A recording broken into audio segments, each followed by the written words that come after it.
Hello guys, good afternoon. Ito yung battery natin guys, 16 piraso na Eve. Lagay ko dyan sa baba sa description at tsaka sa pin comments or dyan kung saan ko ipopost ang video na to, kung saan ko to nabili. Mabibili nyo din dyan sa shop na ipopost ko ng brand new at sealed, brand new. Kung saan ko to nabili guys, lagay ko dyan yung shop link sa description or check nyo sa pinned comments at saka sa post. Basahin nyo yung post ko, click nyo yung more, makikita nyo dyan nakalagay yung shop kung saan ko to nabili. Sobrang mura, naka-sale ngayon guys. Di ba nung may mga 1 month or 2 months ago, yung sa biglang tumaas lahat ng mga bilihin, lahat, gasolina, lahat, pati ito tumaas, pero ngayon bumaba na siya ulit guys. Kaya habang may stocks pa at para makamura kayo, check out nyo na siya guys. Life 4 battery to guys, Eve ang brand. Sobrang kunat nito guys, sobrang ganda ng battery na to. Premium talaga siya, hindi siya basta-basta na kasi to ang alam ko 10 years ang warranty nito. 10 years siya na 100% yung performance niya at least. So yan, sobrang ganda nito, Eve na brand. Tsaka ang gamit ko pala nito guys is ito, balancer, active balancer na 1 amp, yung may nag-blink na blue.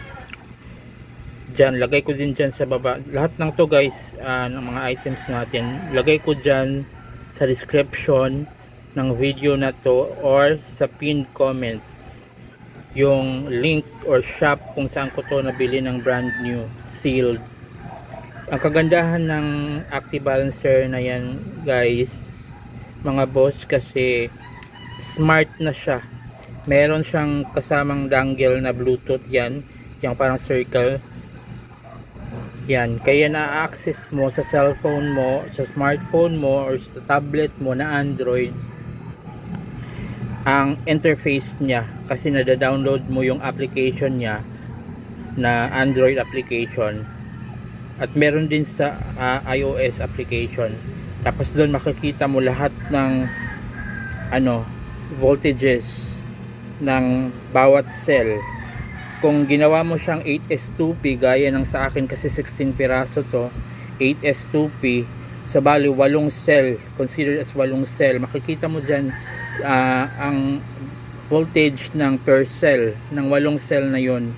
Makikita mo dyan kung mas may cell ba na mas lamang ng mas mataas yung voltage, at saka kung ano yung ginagawa niya, binabalance niya. Active balancer kasi siya guys, active balancer. So binabalance niya para walang isa or kahit dyan na mag-exceed or below.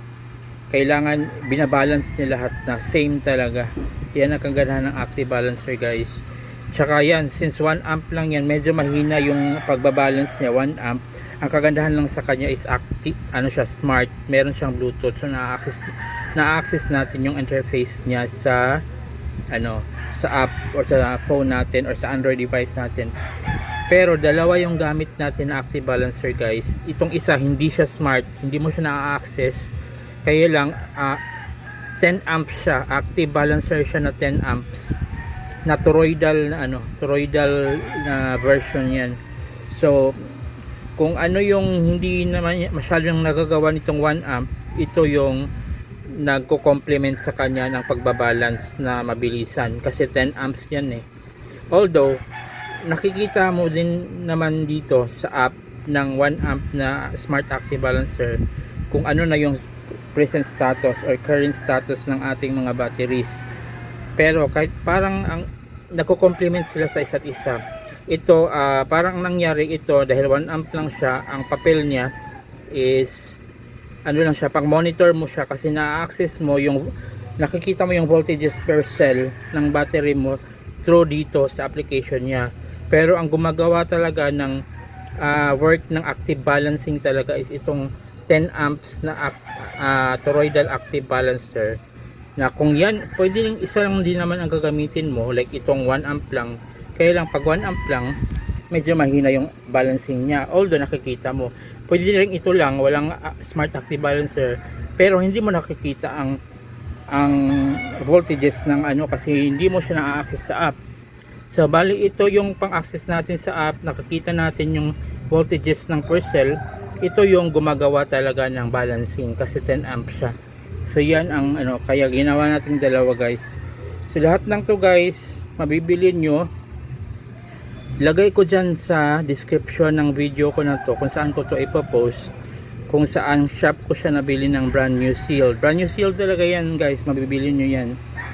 Maganda yung klase na mga items na to, kasi ito pinag-research ko talaga yan bago ko pinurchase kung anong maganda, kung anong dapat kong gawin, kung anong so na-decide ko nga na dalawa yung gagamitin ko, kasi meron namang malaking na smart din siya, kaya lang sobrang mahal na ng price nun guys, nasa 3,000 pataas. Ang iba pa nga umaabot ng 12,000, 15,000 active balancer lang yon. Pero ito through this dalawa, sobrang sulit ng price niya, sobrang mura lang siya nakuha guys. Pero yung nagagawa ng mga mamahalin, nagagawa na rin niya, kaya lang dalawa sila, kailangan iset up mo sila pa isa-isa kasi magkaiba yung device na yan dito sa ating battery. So yun guys, pinakita ko lang sa inyo yung battery natin, 16 peraso na EVE, tapos ginawa nating 8S2P kasi 24 volts yung system natin. Although pwede naman nating in the future siguro mag-upgrade tayo ng inverter na 48 volts, kasi ngayon 24 volts yung inverter natin, at saka yung MPPT SCC natin 24 volts din yung MPPT SCC. So pag mag-upgrade tayo ng 48 volts na MPPT SCC at saka inverter na 48 volts, pwede naman nating i-rewire to na gawin nating series 16S para maging 48 volt system. Kaya lang pag siniris na natin lahat to 16S para 48 volts, ito hindi na rin ito gagana kasi hanggang 8S lang din ang kaya nito. So bibili na naman tayo ulit ng active balancer na pang 16S. So yun guys, pero sa ngayon 24 volt system, 8S2P, 16 peraso, dalawang active balancer ang ginagamit natin para talaga balance talaga yung voltages ng per cell ng 8 cell, consider as 8 cell, kahit 16 peraso yan sila, kasi pinarallel natin yung dalawa, bali isang cell, dalawang battery. So 8S2P, 8 naka-series, 2 naka-parallel. So makikita nyo dyan, di ba? Ito dalawa na to, consider as 1 yan. Tapos ito dalawa, consider as 1. Ganyan lang. Tapos siniris na natin yung 8.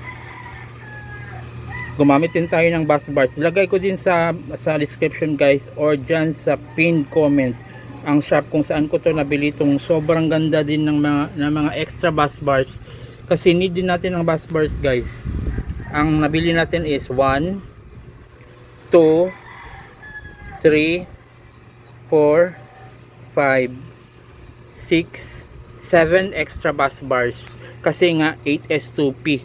Pero pag naka 16S lang sana tayo, enough na yung bus bars na kasama ng battery natin sa pagbili na maging 16S. Kaya lang ginawa natin 8S2P, so ibang setup yun. So kailangan natin ng 7 na bus bars, na copper bus bars. Ilagay ko din dyan sa baba sa description at saka sa pinned comment guys, makikita nyo dyan lahat ng mga items natin guys. Nasa description ko nilagay ang mga shop kung saan ko sila kinuha, binili ng brand new sealed, at or sa description or sa pinned comment. Check nyo lang guys kung saan ko to ma-post na video natin, at check nyo lang yung post natin. Basahin nyo yung mga nakasulat dyan. Nilagay ko dyan yung mga shop kung saan natin sila nabili. Yun guys, pinakita ko lang sa inyo yung battery natin. Sobrang ganda, sobrang kunat, sobrang tagal malubat. 24 hours tayo, zero bill tayo sa Meralco nang dahil dito. Syempre, of course, hindi naman to gagana pag wala tayong solar panel at saka MPPT ACC at saka inverter, kasi kailangan din yun. So yun guys, God bless everyone. Sana makabili na rin kayo at para maging zero bill na rin kayo sa inyong mga Meralco, kasi sobrang mahal na ng kuryente ngayon guys. Napakaganda talagang mag solar ngayon. So God bless everyone, ingat palagi. God bless.